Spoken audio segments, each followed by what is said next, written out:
സംസ്ഥാനത്ത് തദ്ദേശ തെരഞ്ഞെടുപ്പിന്റെ രണ്ടാം ഘട്ട വോട്ടെടുപ്പ് പുരോഗമിക്കുന്നു. തൃശൂർ മുതൽ കാസർഗോഡ് വരെ 7 ജില്ലകളിലായാണ് വോട്ടെടുപ്പ് നടക്കുന്നത്. UDFന്റെ വിജയം സുനിശ്ചിതമെന്നും ഭരണവിരുദ്ധ വികാരം ജനങ്ങളെ സ്വാധീനിക്കുമെന്നും തോടന്നൂർ ബ്ലോക്ക് പഞ്ചായത്ത് ഡിവിഷൻ സ്ഥാനാർത്ഥി ഹാരിസ് മുറിച്ചാണ്ടി പറഞ്ഞു. UDF സ്വാധീന മേഖലകളിൽ ഉയർന്ന പോളിംഗ് ഉണ്ടാകുമെന്നും മുന്നേറ്റത്തിന് അനുയോജ്യമായ സാഹചര്യമാണ് ഉള്ളതെന്നും അദ്ദേഹം കൂട്ടിച്ചേർത്തു.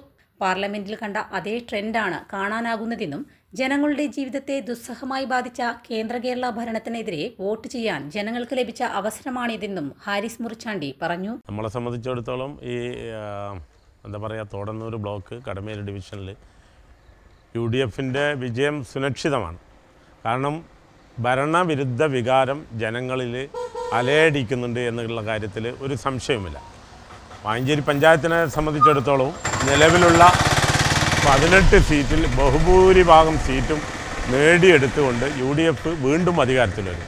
കാരണം ഈ വാഞ്ചേരി പഞ്ചായത്തിൽ കഴിഞ്ഞ 5 വർഷം UDF നേടിയെടുത്ത വികസന പ്രവർത്തനങ്ങൾ അതിനുള്ള ഒരു ജനത്തിൻ്റെ ഒരു അംഗീകാരം തരും എന്നുള്ള കാര്യത്തിൽ സംശയമില്ല. അതുകൊണ്ട് തന്നെ കഴിഞ്ഞ ടേമിൽ കിട്ടിയതിനേക്കാട്ടും കൂടുതൽ സീറ്റുകൾ നേടി UDF പഞ്ചായത്തിലും ബ്ലോക്ക് പഞ്ചായത്തിലും അധികാരത്തിൽ വരും എന്നുള്ള കാര്യത്തിൽ ഒരു സംശയമില്ല. കാരണം അത്രത്തോളം ദ്രോഹകരമാണ് ഈ ഇടതുമുന്നണി സർക്കാർ ജനങ്ങളോട്, ഈ നാട്ടിലെ മുഴുവൻ ആളുകളോടും ചെയ്തുകൊണ്ടിരിക്കുന്നത്. അതിനുള്ള ഒരു കാത്തിരിപ്പാണ് ഈ തെരഞ്ഞെടുപ്പ്.